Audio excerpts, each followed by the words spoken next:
Hello, ladies and gentlemen, and welcome back to another segment here on Project Purpose. For those of you who are new, we cover topics that relate to mental health, mental wellness, and education on a week-by-week basis. And today's topic of discussion is mental wellness. On the conversation on mental wellness, I'm going to be talking about different strategies that you can leverage to protect your peace. Now, for those of you who are just tuning in, I do post once or twice a week, every week, different conversations to help you live and lead a more meaningful life. So today's topic of conversation, I think, is really very important by way of how we manage expectations, both in our personal and professional life. And I think that it's really important that when we think about the ways that we want to show up and how we set ourselves up for success to show up in those specific ways, it's really about managing our own expectations. Because if we're managing our expectations, we're also inadvertently managing our reactions to different things. We can help ourselves manage our reactions and react in ways that are aligned to how we want to show up in specific spaces. If we do our due diligence in making sure that even right out of the gate, as things are getting set up, as part of the foundation, our expectations are established in the right spheres. And one of the first elements that comes with protecting our peace that I've had to learn very early in my life is to focus on actions and not outcomes. And this is just such an important piece, because I think when you get clear on what actions are going to be in alignment with the specific outcomes you're looking for, your focus is more so on the actions.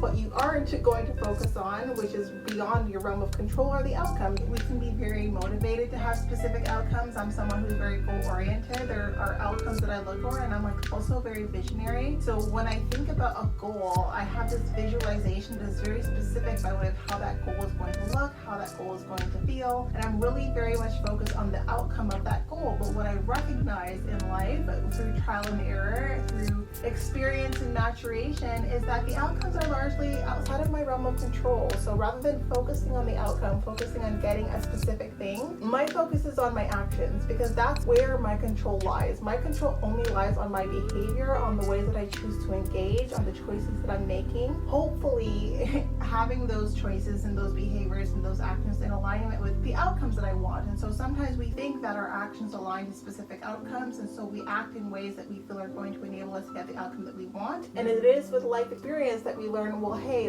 these are the things that I should have adjusted, or these are the things that I should have done differently, or this action that I thought would lead to this specific outcome didn't quite go that way. But the focus is always on what we can control, which is ourselves, which is our actions. So I think that has helped me really just get perspective on the situations where, I can do everything that is within my power to have a specific outcome, but I cannot control the outcome. And recognizing that the outcome is beyond my control, all I can do is maximize on the actions that will increase the probability of me getting that specific outcome. But at least now my energy, my focus, my attention is on what matters most, which is how I choose to navigate in this world around me. So that's important. I think that is so important, because a lot of us are so focused on a specific outcome that we compromise ourselves, right? And compromising yourself can be compromising on your health, whether that's your emotional, mental, or physical health. It can be compromising on your values. It can be compromising on your relationships, compromising on the things that we just don't want to compromise on, not in the short term, midterm, or the long term. The next thing that I engage in that helps me to protect my peace is non-attachment. And so this is a daily practice. I have to remind myself, this is actually my own personal practice of mindfulness, because I am very much, again, as I mentioned, I'm a visualizer. So I'm very attached to the specific vision that I have in mind. And I can work in a very complex, very dynamic, very high-paced environments,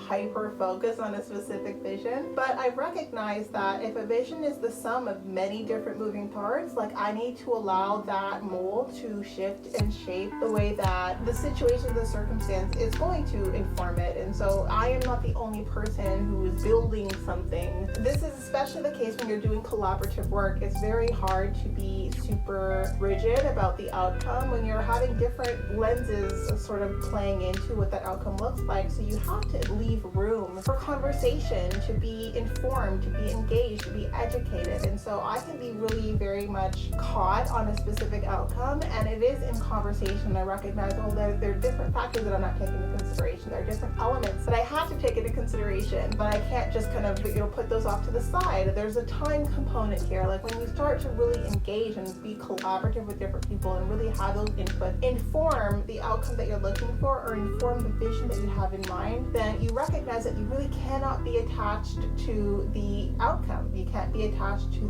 to the final product, right? You can only really think about, well, I want to make sure that my energy aligns in a specific way. I want to make sure that I'm engaging in a specific way, but I have to recognize that even if it's balls to the wall and I'm putting everything into it, like I cannot be attached to the outcome looking a specific way. I can't get too attached to the things that I have in heart, mind, and spirit when it's not only up to me. And even if it is always only up to me, even if I'm the only person kind of burning the midnight oil, pushing towards something, like I need to still practice non-attachment so that I don't become obsessive about the things that I am pushing towards. And so I'm someone who like has many goals happening at any given stage of time, like, and these are goals that are very like domain specific. I have goals to do with my personal life, goals to do with my relationship, goals to do with my professional life, and they all competing for energy. They're competing for my attention, they're competing for focus, and it can feel sometimes overwhelming when there is a specific outcome that I'm looking for, a specific vision that I have in mind with a specific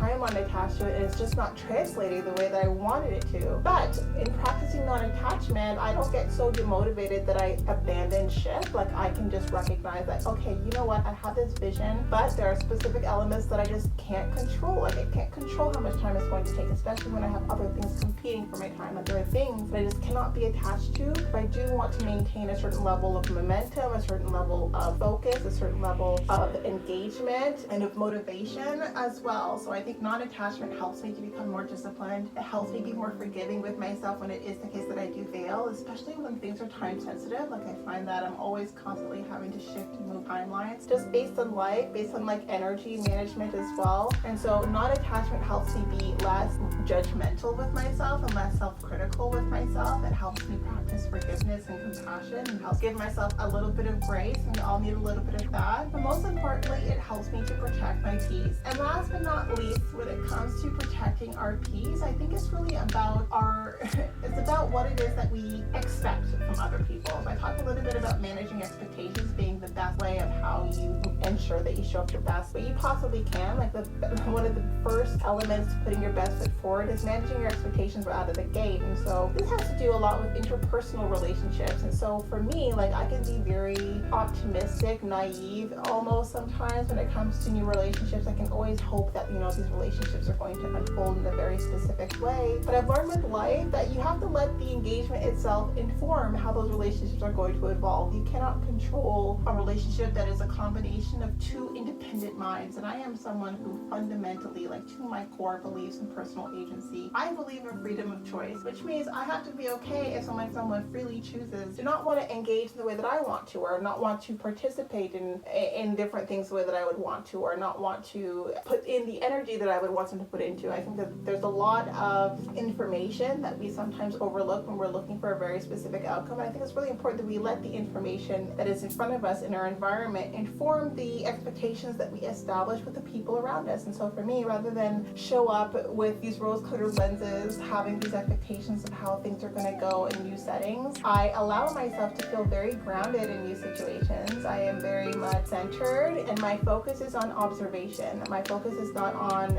having everything aligned to my expectations. And I think sometimes we can enter new situations, new settings, and feel disappointed only because it didn't meet the fantasy that we have in our mind. Whereas I think that give everyone an opportunity for success, including giving yourself the opportunity to really have fun and to engage and to be present. It's important to manage your expectations, to recognize that novelty is beautiful when you're present, not when you're trying to contrast novelty with like a fantasy that you have in mind. So how you maintain that presence is you keep your expectations to zero and you let the setting inform the expectations that you should have, rather than allow misplaced expectations to inform the kind of experience you're expecting to have. And I think that I have experienced so much more peace when I allow the setting to inform my expectations. When I show up, no judgment, no pre-established expectations of the situation or of events, and just let the interactions unfold and evolve the way that they're supposed to. And these elements together have enabled me to protect my peace so much. I don't get stressed out. I don't get strung up on things where it's just kind of like you gotta live and it is what it is, right? And a lot of the things that we find ourselves bent out of shape over are just things that are what they are, right? They're things that are be on a realm of control. We can't control the way that outcomes will translate. We can only control our actions and behaviors. We can't control the way that the vision manifests, especially when we're working in collaborative settings. We can only control the ways that we ourselves choose to engage and respond and react. Like, we have to just recognize that expectations can be the biggest